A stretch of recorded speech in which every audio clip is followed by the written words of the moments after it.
construction, farming, currency security. He has recently bought Daru.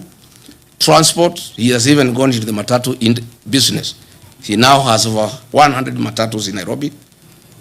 Agriculture, poultry, minerals, gold prospecting in Aboseli, Logorian, Transmara, DRC, including in Darfur.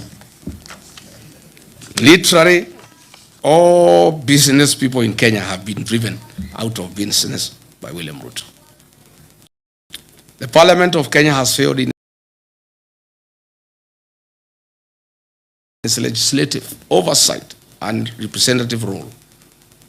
Its members, except the few who hang around with me, are on record boasting how they are paid for everything that they pass in Parliament. I must remind all parliamentarians that they are accomplices to criminal acts.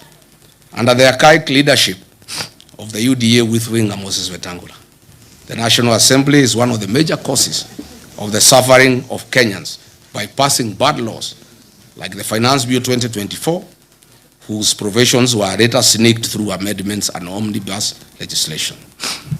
Mr. William Ruto's attempt over the last 4 years to undermine the office of the Auditor General has been frantic and uncalled for. He now wants the Auditor General arrested for resisting theft of public funds. The people of Kenya will not allow it. Mr. William Ruto has made IPOA non-functional. In the last 4 years, an attempt was made through a Gazette notice to put it under the Ministry of Interior so that they can cover all the crimes against Kenyans and the police. Fortunately, our court stopped this covert mission. Historically, IBC has been an institution under low public trust. It is in the public domain that IBC, as currently constituted, enjoys low public trust among Kenyans. The threat by the chairman Ethokon to suspend or allow by elections if there is violence is a clear indication that he is under manipulation by William Ruto. The Central Bank of Kenya is one of the most critical government institutions we have. However, through the National Assembly, the CBK Act was amended recently to allow the purchase of gold and other precious metals. This is gold bag season 2 loading. Kenyans should be alarmed that CBK has not received currency supplies from Germany for 4 months after it became apparent that the government wanted money diverted to Mombasa and the German suppliers were reluctant. We have also noted the recent changes in the ownership of Daru, Kenya, and Kenyans are keenly watching the space to establish whether they want to print currency for bribing voters in the forthcoming general election.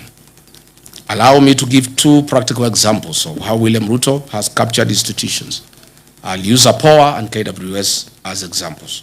At IPOA, we have over 1,000 cases of police excesses that have been reported over the last 4 years by the people of Kenya. Only about 10 cases have found their way to court. Mr. William Ruto has deliberately slowed down the activities of IPOA. Some few days ago, the Aboseli National Ecosystem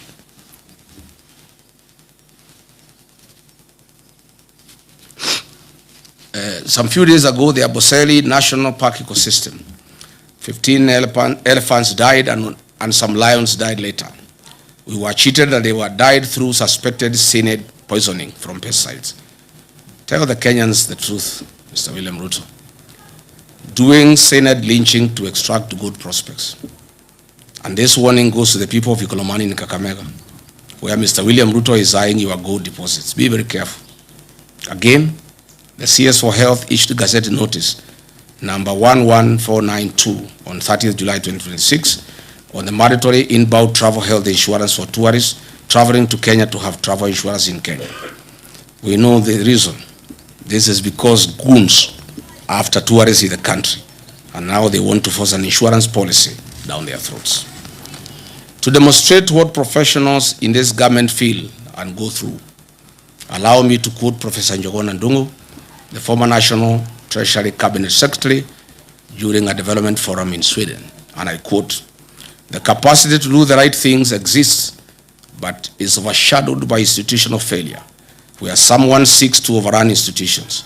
The current president is overrunning all institutions, leading to conformity driven by fear within these institutions," close quote.